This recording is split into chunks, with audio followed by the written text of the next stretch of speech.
Welcome to my channel and another video. Today I'm going to show you my recently finished custom 3D printed RC car. I started this almost 1.5 years ago just for the sake of it.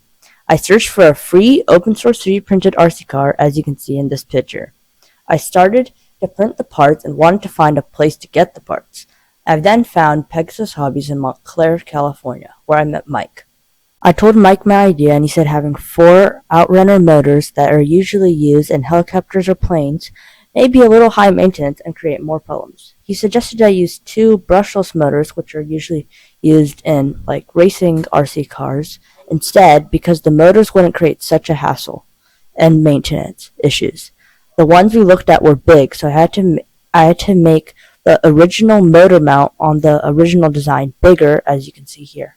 After a few variations, I had to completely redesign the chassis. Using Shaper 3D, I made the motor mount vertical and made a place for a differential. So one motor's power goes to the front axle and the other motor's power goes to the rear axle. After a few variations, I finalized the design and started reprinting all the parts. The next big problem was getting the car to steer. The original design had a way for it to steer, but when consulting Mike, he was skeptical that it would work. The idea required me to redesign the steering knuckle, top suspension arm, and lower suspension arm.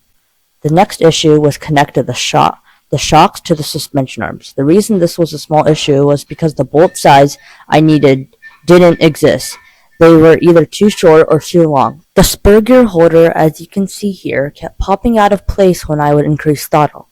I'm not sure what the reason is for this, but taping off the ends seemed to do it.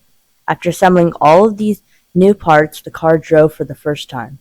In this short clip, you can see that the car is not going that fast, but it is moving.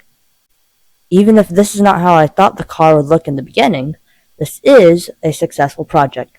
Thanks for watching. I hope you enjoyed listening to how I built my own 3D printed RC car. If you have any further questions, please leave a comment down below.